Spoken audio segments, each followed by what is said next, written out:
welcome to the movie podcast review of Spider-Man No Way Home. We've made it. We're here. We are here, and joining me today to talk all about this film, spoiler-free, is Shahbaz. Hey. Twip. And Anthony. Yeah, I'm just going to say hi to everyone. I don't know what the I wasn't saying twip. I was like twip. I just didn't want to spit on the mic as well. I mean, I think you did anyway. You do better, like web. That's very. It's more slurping now. People have turned this review off. They're like, they wow, are so turned off. There's so many sound effects in this review. What is the budget of this review is what they're thinking. My name is Daniel, and today we are going to be talking about Spider-Man No Way Home. I cannot believe we have seen this film. My eyes are still glazed over. We're still seeing it. processing this film. We literally just watched it, and I am so excited to get into it. We're actually in the theater right now. If you hear it closely, you can hear the credits rolling. Yeah. First of all, how do we get recording equipment in here? Security, please take us away. We're going to get into it. We're going to get into it all, but I just want to remind you that this will be spoiler free. If I've said it 3 times, I will say it 3 more because it's like Candyman. Yeah, we will not be spoiling anything about this film. The only thing we will be telling you is our thoughts, our feelings, and where we're at with this movie. But next week on the movie podcast, ooh, buddy, we will be having a Spider-Man No Way Home extravaganza, and we will be talking all about this film. So stay tuned. You're almost there, but please enjoy our review of Spider-Man No Way Home. But as always, you can catch a brand new episode of the movie podcast every single Monday, and watch out throughout the week for our review episodes just like this one and all the latest movies and series. Be sure to follow us at The Movie Podcast on Instagram, Twitter, TikTok, and Letterboxd. And don't forget to leave us a review on Apple Podcasts, join our Discord, and write into the show at hello@TheMoviePodcast.ca. Check out our show notes for all of those links and more. Some quick announcements to get it out of the way. Thank you to everybody who entered into our James Bond No Time to Die 4K giveaway. We have selected a winner, and we'll be messaging you momentarily. So stay tuned if you entered our contest. Momentarily.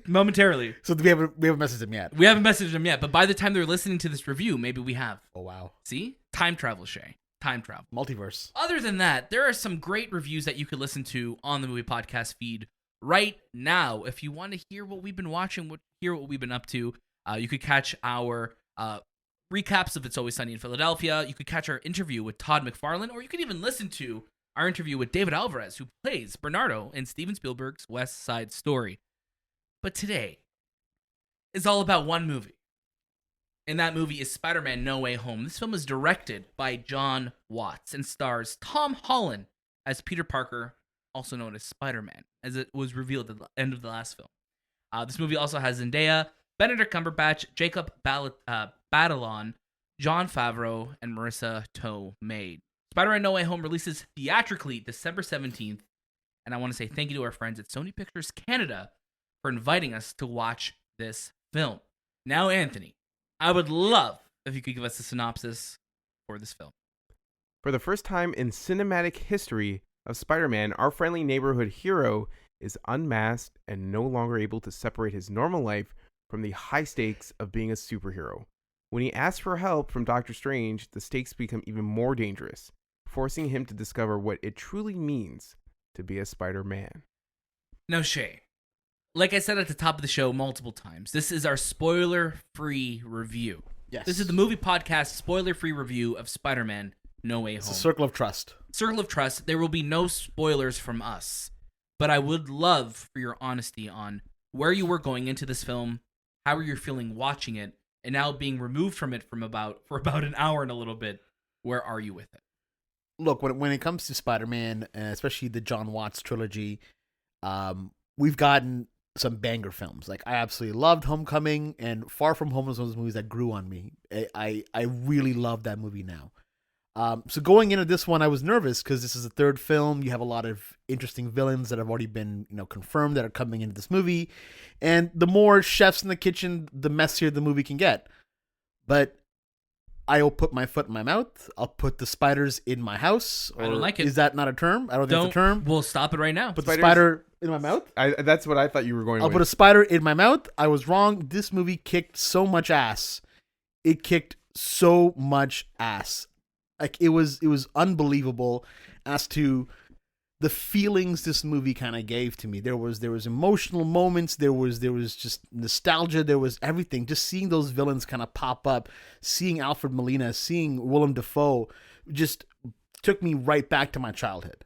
Something I want to ask you though. So this film literally starts off right at the end of Far From Not Home. a second later. Not a second later. It is literally beat for beat the end of the second film, which I thought was such a cool way to start this movie. Yeah. And then we're, what we've seen in the trailers, Peter wants to change things, and now we're here in a world where Alfred Molina is not Alfred Molina, but like Otto Octavius. Alfred is Molina's here. in this movie. Yeah. Otto Octavius is here. Willem Dafoe's Green Goblin is here, and we're seeing all these other villains introduced.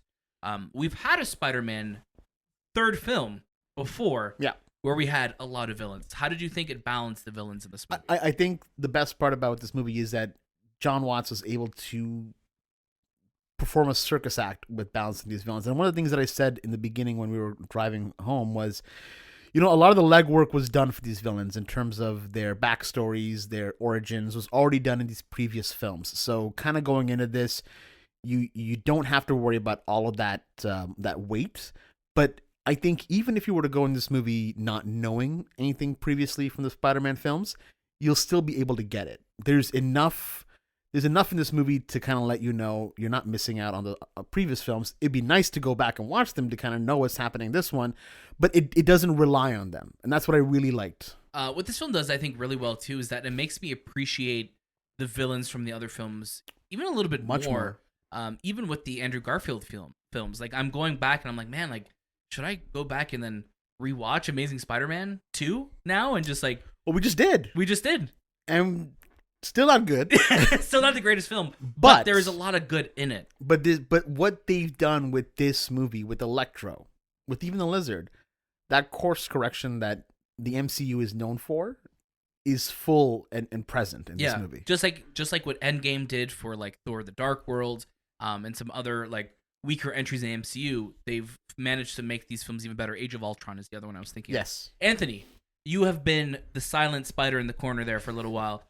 Where are you with this film? Where were you going into this movie? Because the lead up to this film has been unlike anything I think we've ever seen. Yeah, there was a lot of, with the rumors that had been out for so long and the speculation of what this movie was supposed to be, and, seeing villains from other Spider-Man movies, you kind of like try to paint the picture that you're expecting things to happen. Going into this film, the anticipation wasn't as high as yours. Because I kind of knew that this movie was what it's gonna be. It's a Spider-Man film, right? I get that. It was gonna. Thank God it is, by the way. it. But I was really surprised on how well John Watts told this story because of all these different villains that you're incorporating into a film like this. Usually it becomes convoluted, but I think the storyline and how he took. I really want to know how long they've been planning this, but how they took these villains to bring into this Spider-Man's universe and have them become like a huge part of this version of Peter Parker, that he has to figure out why are they here and how they get them back home. Right. Willem Dafoe did a fantastic job playing Green Goblin, and like again, but like. He took it to a whole nother level. Like, for someone who hasn't played this character in 20 years, it's like, a couple of days have passed, and he looks great too. He like, looks great, and he he took this role on like everyone did. Alfred Molina as Doc Ock felt like when we watched him in 2004. Yeah. The biggest change for me is Jamie Foxx, because he's not like that type of nerdy comb over look to him. He's more of this serious dude. So I think even him as that villain that we were so used to in the Amazing Spider-Man series did a fantastic job just doing that conversion of this new Electro. Man, I'm super surprised. I really, really enjoyed this film. I think it's the best out of the trilogy. And yeah, I can't wait to see where it goes next, because there's a lot of things in this movie that you have more questions in regards to where does Spider-Man go from here? There's a lot of sadness, there's a lot of happiness, there's a lot of like, whoa, Doctor Strange is in it. And I'm not going to talk a lot about Doctor Strange, but he plays a huge part of this movie. You make it sound like there's like something has come out against Doctor Strange that we cannot address on this show. I'm not going to talk about the allegations against Doctor Strange. This movie will lead up to his movie. It definitely will. So there are parts of this film that are going to be a huge part of his film. But yeah, man, it's overall, I'm really happy with this trilogy.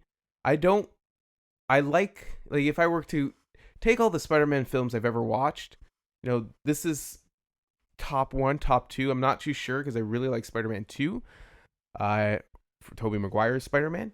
But in the sense of a trilogy, I think this is probably the best Spider-Man trilogy out there. I'm looking forward to another like a more mature Spider-Man in the future. Not played by Tom Holland, like something like very, like I want an adult version, because Tom Holland, he's always gonna look that look. He's always gonna look young. He's always gonna look. Do you think pretty. they could CG him to make him look? Have you not seen Cherry? At the end of Cherry, he looks You're gonna get the Cherry version of Tom Holland. No, please, no. But I'm looking forward to a version of an old man. Old man Spidey. You know what I'm saying? Like an old man Spidey. Like somewhere Spider-Man. Who's been a Spider-Man for... Like Peter B. Parker in Spider-Verse? Like that type of like he's seen it all type of thing? Yeah. Like I'm looking forward to that because I feel like I'm looking for a more mature Spider-Man. I think we've seen enough of the teenager version or even like the college years of Spider-Man. I'm looking for maybe a Spider-Man who's grown into the character, maybe has a life with MJ, maybe has a kid, who knows? Like I want a more mature Spider-Man. So that's something I look forward to, and hopefully they might do that in the future. But other than that, this trilogy was really good, and I know Tom Holland is going to be part of the next Spider movies, and however they look in the next couple for another 3 more years or 3 other things. So does he do a 6-story arc? Who knows? But yeah, I'm happy. I'm happy. Yeah, I'm glad that the movie ended the way it did, and it really it did a good job. It really did a good job. It's a hard line teetering on, spoiler and spoiler free. Like there's so many times where I'm looking at Anthony, I'm like, don't say it. Don't say what you're about to say. Don't say it. And he doesn't say it. Yeah. So now Daniel, hello. we're at you now. You're what they call a spider head. Yeah. You've got eight arms sticking out of your head. They're all in my eyebrows. They're all in your eyebrows. Where are you with this film? Where did you go into this movie with? Because just knowing you for as long as I've known you, you're a huge Spider-Man fan, and this is kind of what you've been waiting for. See, here's the thing: when going into this film and leading up, if you've listened to the show, if you're a fan of the movie podcast, you've heard us discuss the trailers and the lead up to this film. I honestly don't think there's ever been a film like this, like leading up to it with the trailers, the feverish just angst people had to get any type of frame or trailer or anything for this movie. It's like nothing we've ever seen before. And then came leaks and rumors, and I think the best way to experience this movie is going knowing as little as possible. We have a friend, Nicole, who friend of the show, who's been on the show, tries to go into every movie not watching any trailers, and God bless her for it, because that would be the most ideal way. We wouldn't have jobs if that was the case. We wouldn't have jobs. We take the bullet for you guys, because watching trailers is very hard for us, clearly. But going into this movie, I was just expecting the unexpected, and this movie delivered. There are things in this movie that I think we expect to see and hope to see, and this movie is able to balance, I think, expectations and reality. But I think what this movie does so well is the villains. We have 5 major Spider-Man villains in this movie. We have the majority of them being brought in from other universes, and we have to. Or all of them. All of them. Yeah. In my head, I was like, is all of them? Yeah. All of them are being brought in from different universes. And you have to find a way to care about them and have some type of tie to Spider-Man. Our Spider-Man, Tom Holland's. What Homecoming did so well is they made Vulture somebody that you rooted for, but also he was a great villain, and he was tied to Spider-Man, and he was tied to Peter Parker. Same thing with Mysterio. Mysterio saw both Peter Parker and he was the Spider-Man. Like, so he had Spider-Man's villains are always best when they're tied to the world of Peter Parker as well, right? And this movie is able to balance that, but also make Peter try and see the good in them. And I think it's that hope in Peter that this movie and this series has always done so well. It's like there's that childlike just wonder in him that you're just like, this kid just wants the world to be okay. And he wants to be a hero, but he also wants to save people, even if that means saving the villain, right? He wanted to save Vulture, and he did. He saved Vulture at the end. He didn't want to kill Quentin Beck at the end of Far From Home, but things happened the way they did in that movie. Is he alive? We won't say.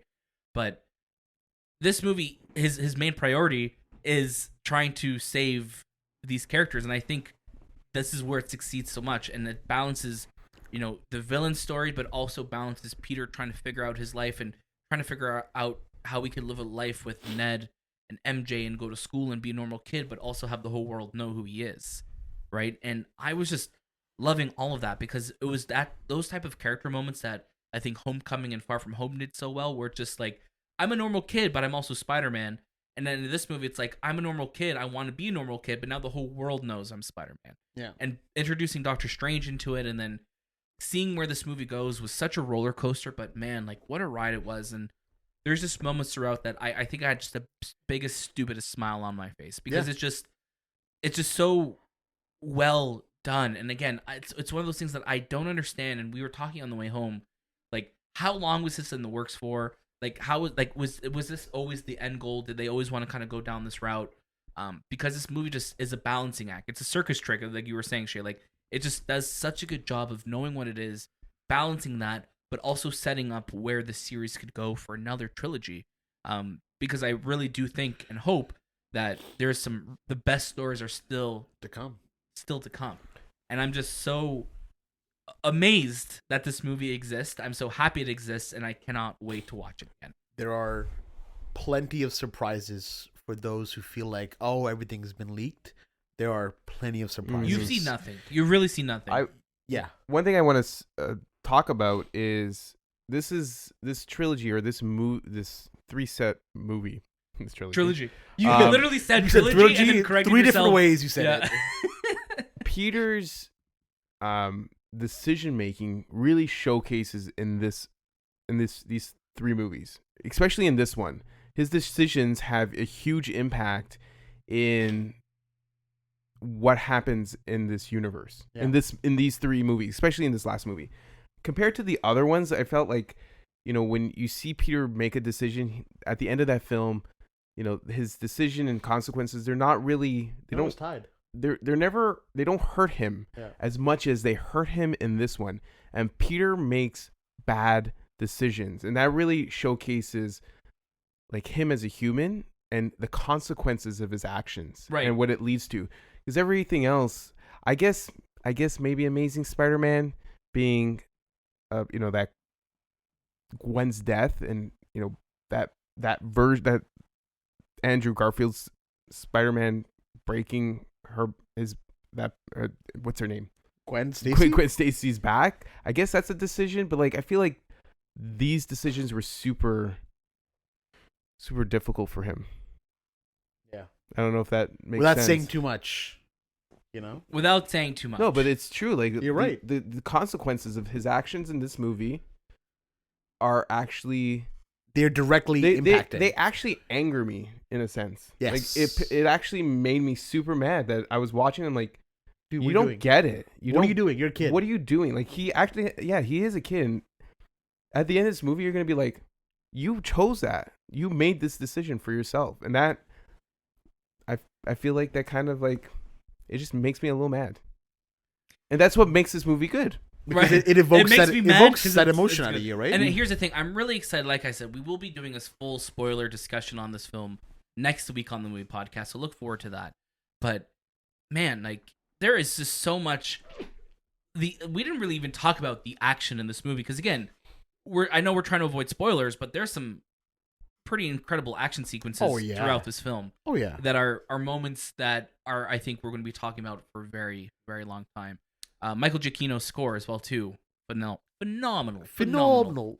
Again, a lot of what we want to say is going to be saved for that spoiler talk. It is. That dirty spoiler talk. That dirty spoiler talk? Yeah. It's going to be filthy. It's going to be disgusting. It's going to be awful. Let's just say we've got real spiders. I don't like any on of the that. mic. No. Is that the sounds they make too? Don't like. That's your thwipping sound. Spiders make sounds? Well, yeah, they're not silent creatures. Why do they say your name? Because that's what when I see a spider, they call out. What spider makes a sound? I'm scared. Black widow spiders go.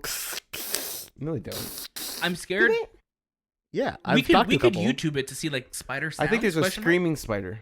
Yeah, it's that's called my worst nightmare, man. Daddy Longlegs. That's a kinky spider, I think, actually. Gentlemen, I think we've spoken a lot about this movie, and I feel like we've also kind of just spoken circles around it because we're trying to avoid a lot of major spoilers. Yeah, we want everybody listening to this to go in knowing as little as possible. So if you're listening and if you made it this far, thank you so much for listening. But let's get into our final recommendations. This is where, on the Movie Podcast, we give you our final rating for this film. We do not do a score of 1 to 10. We do give you a rating, though, of what we think this movie is and how we think you should spend your time. Anthony, I'm going to get you to start us off and give us your final recommendation for Spider-Man: No Way Home. I don't recommend it. I'm breaking Daniel's heart. Twist. I'm breaking. No, I'm just joking. I definitely recommend it. Go watch it. Enjoy it. Watch the first two before you go watch this one, just so you're caught up and you remember everything that leads to it. But yeah, like, it's a fun movie. It's a great movie for the Christmas season, and there are a lot of surprises, and you're gonna enjoy everything you see. And there's gonna be a lot of like gasps. Oh my god, I didn't see that coming, or that's a gasp. A lot of there's three gasps. Wait, that's a different type of gasp. Trilogy of gasps. There's a lot of clapping and like I even in the theater where we go watch it in a press environment with the press. Yeah, so with there's the a lot of press. like there's a with lot the New of York Times. stature in this theater, Right. so you don't expect them to be like clapping or happy or fanny in a sense. I get it for sure. You feel like they would be more composed. That looks good. I will write that in my little notepad. Hey, don't make fun of me on our own show, please. But yeah, it was nice to see that Great the reactions people tonight. who were watching this were enjoying it, and they were loving it. So I think the audience will, and I think if you love Spider-Man and the Marvel Universe, this is the movie you want to see. And I think my tweet says it is the event that you've been waiting for. So go ahead and watch it. We have a watch it. Shay, where are you with Spider-Man: No Way Home? Look, this film takes 20 years of Spider-Man and puts it into one movie. So for that, I'm going to give this movie a real gem. Wow, I love it. We got a real gem in the house. It's been a while, but I think I'm going to join you as well and give it. I knew you guys are going to be real gems, man. Why don't you? When You will could be a you- real gem when with guys us. could always give it a But real when will gem. you give a movie a real gem? I was waiting for you. I was like, oh man, what's his real gem? Is it going to be Matrix? You wonder? No, I don't know. I haven't seen Matrix. We'll find out. We'll find out. But yeah, this is a real gem for me. This is going to be the movie that. This is going to be the next film that we're going to be seeing fan reactions in movie theaters for the next couple years on Twitter. People reacting to things, people being happy at things and at moments.